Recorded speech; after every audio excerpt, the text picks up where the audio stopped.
Господине Манчевски, добар ден. Благодарам што сте дел од Агента 35. Чесно е да се каже дека Македонија нема подобар, попризнат светски и пореномиран режисер од вас, но последниот период некако помалку јавноста е фокусирана на вашата работа и вашите признанија, а повеќе на една друга улога во која што се најдовте, а тоа е укажувач на корупција и коруптивни процеси во дадени државни институции. Како се случи сето тоа и раскажете малку за таа ваша улога? Па, мислам, тоа не е професионален ангажман, ама со оглед на тоа дека многу се бавам со тоа последнава година, испадна дека ми е и професионален ангажман да бидам укажувач. Почна пред 4 години, кога Агенцијата за филм ја пријавив за незаконско работење, во суштина за корупција и заместени конкурси. Тогаш антикорупцијска на моја пријава состави, значи, го испита случајот и најде, го потврди тоа што го тврдев, значи, пронајде корупција во Агенцијата за филм. Transparency International поднесе и кривична пријава против тогашниот директор на агенцијата, антикорупцијска побара тој да биде сменет. Во меѓувреме имаше нов директор и работата не само што продолжи, туку стана и полоша. Јас повторно пријавив затоа што сметам дека е моја граѓанска должност и затоа што мислам дека секој мора да почне од својот двор. Јас не се разбирам во здравство или во енергетика или во урбанизам, ама знам што се случува во филмската дејност и знам како треба да се прават филмови и како честно можат тие да се финансираат. За жал, лани 3,5 милиони евра државата потроши на филмови, не се сними ни еден филм. Јас ги пријавив луѓето во Агенцијата за филм и луѓето кои соработуваат за судирни интереси и од тогаш почна еден обид за страшна одмазда, за да не се зборува за нивниот криминал. Тие почнаа да измислуваат работи, ми поднесоа кривична пријава, која е тотално неоснована. Го искористија тоа за да ги блокираат моите проекти, и предходниот, и идниот. Значи да го блокираат Кајмак, кој е завршен пред година и пол, кој е продаден веќе во скоро 50 земји, кој играше на, не знам, 2-30 фестивали, има 10 меѓународни награди, значи завршена е дистрибуцијата, а агенцијата не си ја исполнува својата обврска кон тој веќе завршен филм. Значи луѓето остануваат недоисплатени. И следниот филм за кој ние добивме на конкурсот на Агенцијата за филм во декември 22 агенцијата одбива да потпише договор и преддоговор, иако во меѓувреме ние работиме на проектот и имаме уште 3 странски држави, значи копродуценти, партнери кои влегоа во филмот, со финансирање од нивните државни фондови. Значи имаме еден абсурд кој мене не ми е нов, затоа што слично беше и со преддождот. Да имаш странска доверба во проектот што го работиш, домашната да изостанува. А домашната да изостанува, да. Ова што вие го велите околу злоупотребите не се само ваши наоди. Државниот завод за ревизија, доколку внимателно се читаат извештаите таму, ги пронаоѓа истите забелешки, повторно за злоупотреба. Но она што го споменавте, тој обид за одмазда или би рекла таа хајка која што организирано настана, навистина е нешто што заслужува внимание. Во демократски држави луѓето кои што кажуваат за корупција се заштитени од системот. Во една рака не сум многу изненаден, затоа што и претходно сум бил на црни листи и претходно имало периоди кога не сум можел да снимам во Македонија, иако јас се обидував од тоа да не правам циркус, да не излегувам по медиуми, него да си работам мојата работа. Кога не можев тука да сними филм во Њујорк.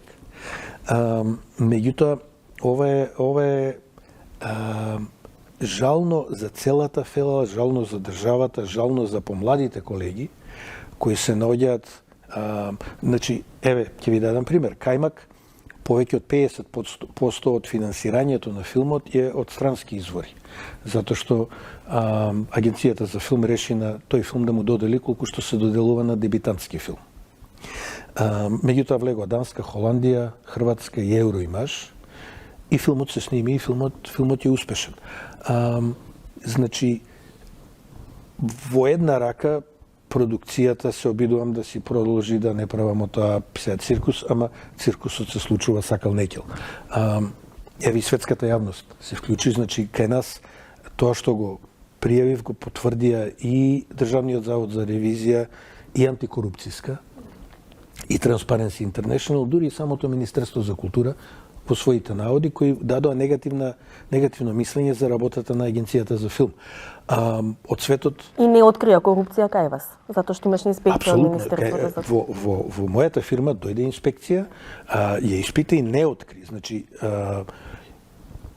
тотално се провери, тотално е се транспарентно. Агенцијата за филм го изигнорира наодот на инспекцијата и кажа не, инспекцијата најде нешто и ако прочиташ, гледаш дека нема ништо. И го искористи за лажна кривична пријава. Се ние ќе поднесеме ним кривична за лажна кривична поднесување на лажна кривична пријава, ама тоа не е нешто со што јас сакам да се бавам. Во меѓувреме стигна поддршка од Венецијанскиот филмски фестивал, од Меѓународната федерација на филмски критичари, од двете здруженија на италијански филмски работници, од коалицијата за заштита на укажувачи на југоисточна Европа и така натаму. Значи, ова не е кавга на Милчо со директорот. Иако така има тенденција да се представи во јавноста дека Апсолутно, затоа што битка на суети или слично. Да, така е полесно да се дискредитира човекот. Да ги погледнеме наводите од едната страна и од другата страна, да видиме институциите што велат и на основа на тоа да донесеме заклучоци. Дури не е ни важно што се случувало претходно. Тоа што се случувало претходно е дека агенцијата е приватно дуќенче на неколку, само 3-4 филмаџии салиериевци на кои тато со партиски врски им ја купил кариерата и они сега се нашле во ситуација да црпат еден куп државни пари, да снимаат филмови кои никој не ги гледа и никаде не патуваат и поради тоа сите други да страдаат. Пак ќе кажем, моите филмови во крајна линија ќе ги isfinansирам затоа што филм е за жал скап потфат, ќе ги isfinansирам со продуценти од странство. Ама што правиме со младите автори чии кариери страдаат поради овој грабеж?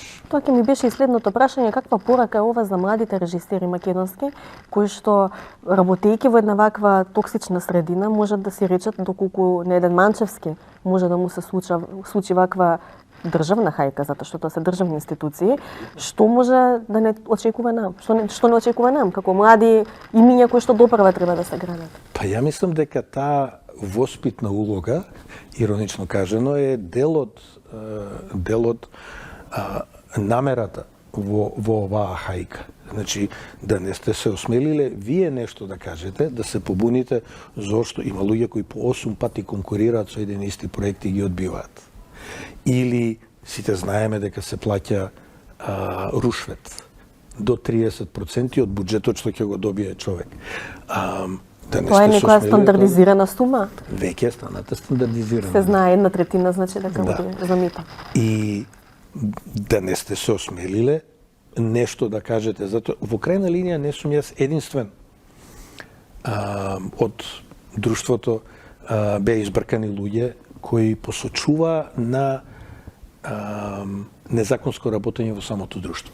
Најдов едно интервју ваше од 2011 септември за Дојче Веле, каде што велите дека зборувате за ваши успеси, насловот на тоа интервју исто многу интересен, вие велите сакам борба против корупција на душата.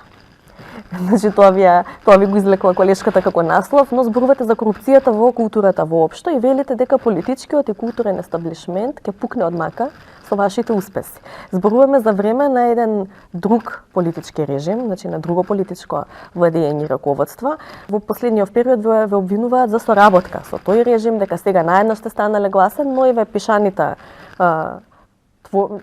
траги тврдат поинаку. На тој начин се обидуваат да го девалвираат човекот, а не постапките. Јас стојам за сите мои постапки, за сите мои изјави, еве, спомнувате 2011-та, наназад до 90 и некоја до било која, стојам за секоја своја изјава, стојам за секој свој филм и реклама што сум ги правил. И мислам, се трудам да бидам не само скромен, туку да бидам и консистентен во тоа што го кажувам. Ако видам корупција, прво се обидувам не само корупција, ако видам проблем, ако видам дека лошо се работи во она ограничена дејност што ја познавам, да посочам да помогнам. Се обидувам и на други начини да помогнам. Ја де факто имам и школувано генерации филмски работници кои се излезени од тука на разни позиции. Сега, најдобро е ако проблемот, кога постои проблем, може да се реши без многу врева, без многу циркус. Ако не може, ако некој ме праша исто така, тоа можем и во интервју да го кажам, можем да... Значи, ама во секој случај, апсолутно сте во право, затоа што и тогаш посочував, и тогаш со години не можев да снимам, значи од негде 2010 до кај 18-та година јас не можев да снимам во Македонија, тие беа условите и не ме многу ни изненадува и не е во прашање наша банда, ваша банда. Во прашање дали е банда во прашање или ние работиме по некои нормални цивилизирани стандарди, кај што ако снимиш успешен филм, ако тој филм е значаен, или за локално за културата, или меѓународно, ако е вреднуван, ако е гледан во кино, треба да го работиш следниот. А не по стандардите на наша банда, ваша банда, дали си во оваа партија, дали е татко ти портпарол на оваа партија, дали си лепал плакати или не. Значи, тоа е критериумот за кој се залагам и секој што се залагам. Квалитетот ги исплива на површина дома или надвор вака или онака, но што е со оваа тенденција на политичките естаблишменти и културни естаблишменти, ете на претходната власт и на оваа сега, да ги на некаков начин напаѓаат нашите творци, нашите општествени гордости, наместо да им помагаат? Ама апсолутно е деструктивно, отровно е. И отровно е не само во моментот, туку тоа после се пренесува и станува начин на однесување, станува начин на размислување. Не е само во културата вака, ова апсолутно, е на секаде општествен феномен како ние се однесуваме кон нашите првенци. Па мислам дека во една рака има се не знам дали е тоа така во секоја мала средина, мислам дека не е. Ама како и да е, во оваа мала средина има многу луѓе, не сакам да кажам сите, ама има многу луѓе кои настапуваат, постапуваат од позиција на завист и пакост. И се ако постапуваш од таа позиција, ти не се бориш да научиш, да купиш, да украдеш и да го воздигнеш и своето дело и себе, туку ако доколку се чувствуваш фрустриран, сакаш да бидеш на ниво на некој кој нешто достигнува и тогаш се обидуваш него да го симнеш на твоето ниво во кочината. Да, тоа е тој феномен што го споменавме. Колку вие работите со студенти, работите со млади луѓе, малку една поширока слика да ми дадете за културата кај нас. Значи, каква е состојбата и колку сите овие негативни случувања влијаат на општата апатија? Културата треба да биде канаринецот во рудникот, кој прв го согледува тоа што се случува и зборува за тоа. Покрај тоа треба и да создава убавина која е у суштина многу важна, затоа што те оплеменува како човек. Секој човек го оплеменува убавата уметност. За жал, ќе кажам партизирана е, тоа е... Еуфемизам. Да, тоа е еден куп проблеми собрани во едно зборче. Ама тоа значи дека ние зборуваме за идентитет, зборуваме за име, зборуваме за јазик, а таму кај што тие треба на дело да се потврдат, да се бранат, да се докажат. Убаво е да твориш во тој јазик, ги сосекуваме. Значи, мислам, колку е тоа само деструктивно во културата.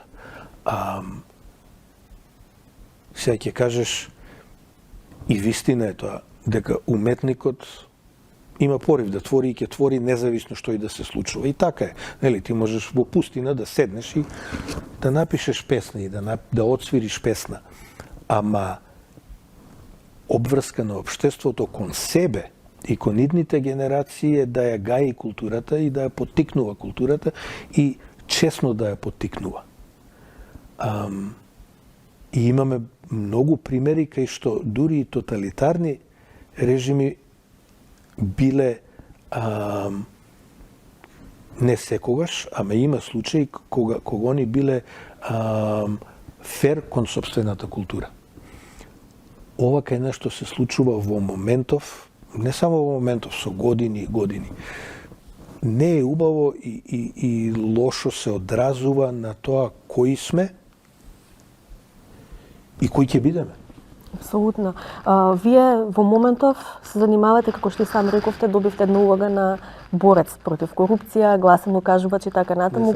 Не сакај, ќе ми би тоа е факт. Колку тоа ви одзема време од она што навистина треба да го работите и колку е деструктивно и од тој аспект, дека вие сега наместо да се занимавате со тоа што најдобро умеете да го правите, треба да водите битка со ветерници или да преземете улога на некоја државна институција која што треба да се бори против корупција. Па, тоа што е интересно е што имаше неколку државни институции кои го потврдија тоа што јас го кажував. Но тоа се обично независни тела. Па дури освен Министерството за култура кој па да, ама еве и ДЗР и антикорупцијска, да, независни, ама они се дел од екосистемот. Меѓутоа оние кои ја имаа силата да постапат, не постапуваа. И тоа многу конкретно, многу директно одбиваат да постапуваат за да ја заштитат филмската дејност во Македонија од плечкосување и уништување на квалитетот и на критериумите. Колку ми одзема? Па ми одзема, ја до сега веќе требаше да завршам со снимање на следниот филм, кој беше, веќе спомнав, поддржан званично од Агенцијата за филм пред некои 14 месеци, за кој веќе има тристрански партнери со нивните држави кои се влезени во филмот. Од друга страна, не знам, секој е зло за добро, валјда ми дава повеќе време малце да созрее проектот, ми доаѓаат нови идеи па влегуваат во филмот. Не знам, еве, Прашина 6 години го пакував, 7-та година го снимав. Би било поубаво овој период и оваа енергија да ги потрошев на правење филм, ама не и се, тоа е. Да, како очекувате да се заврши целата оваа сага? Јас имам поднесени кривични пријави. Сме на управен суд, сме на граѓански суд. Значи во тек си е постапката? Постапката е во тек. Не само тоа, него јас се надевам, очекувам дека и во овие структури владеачки ќе има слух, ќе има, еве, после целата таа епопеја, директорот на Агенцијата за филм беше сменет пред 2 недели. Сега има нов директор за филм и се надевам дека ќе имаме фер однос, дека се оно што е незаконско, како што е незаконската одлука на управниот одбор да се стопира соработката со мене, ќе биде поништена. Се надевам дека новиот управен одбор ќе го следи законот. Значи, не сакам протекција, не сакам партиски врски, него само сакам да го следат законот и се надевам дека тоа ќе се случи за после да можеме да влеземе во продукција. Неко проектот е спремен, ние што се однесува до нас, ние можеме во понеделник да почнеме со снимање. Така, овој притисок кој што се создаде, еве, има некаков тип на реакција, сменете директорот. На крај би го завршувала интервјуто со фокус повеќе кон решенија, значи кој е чарето за ваквите проблеми во културата. Колку мислите дека граѓанскиот активизам, притисокот од јавноста, самите луѓе кои што се во дадената фела, вие така кога почнавме интервјуто дека не сте, како рековте, не сум експерт за енергетика можеби, но тука се разбирам, колку е важно во секоја област луѓето кои што се знаат да работат да бидат гласни. И колку е тој граѓански активизам. Јас не гледам друг начин. Не гледам друг начин, мислам ако сме решиле да правиме некакво демократско општество, некакво фер општество, тоа е единствен начин секој да си зачисти во дворот. Сега, во конкретниот случај, фелата се скри под кревет. Меѓутоа, имам надеж дека нема да биде секогаш така. Имам надеж и дека ќе има власт која ќе сака да остави традиција на фер и демократски живот зад себе, за идните генерации, не само во моментот да граба и да се изживува. Така да, не знам, јас сум и покрај се оптимист. Се сретнав со неколку луѓе, се запознав со луѓе кои не ги знаев порано во оваа последнава година, например, кои исклучително добивте нови колеги, антикорупционери и апсолутно борци. луѓе кои исто така го рискираат и своето живење, својата позиција, својот комфор ги рискираат за да се живее малку поубаво во принцип. Мислам, така се создава традиција, така се создава средина, се создава и се губи. Значи, ништо не е дадено. И очекувам, се надевам дека да, секако со притисок, со граѓански активизам, меѓутоа не со граѓански активисти кои се крлежи за приходи, кои ја користат формата на граѓански активизам за комотно да живеат околу луѓе кои фактички сработуваат нешто и помагаат. А ние сме една педа земја, сите си се знаеме. Мислам, ние знаеме отприлике кој што прави и кој што придонесува. И кои се киднапери на граѓанскиот активизам. Апсолутно. Меѓу другото, ви благодарам за интервјуто, ќе следиме и правната разврска, но и вашата работа. И во иднина, можеби некој следен друг режим повторно ќе ве стави на црна листа, а вие повторно ќе речете дека ќе си пукнат од мака и следните. Веројатно тоа ви е звездата, би рекол. Апсолутно. Благодарам. Фала и вам.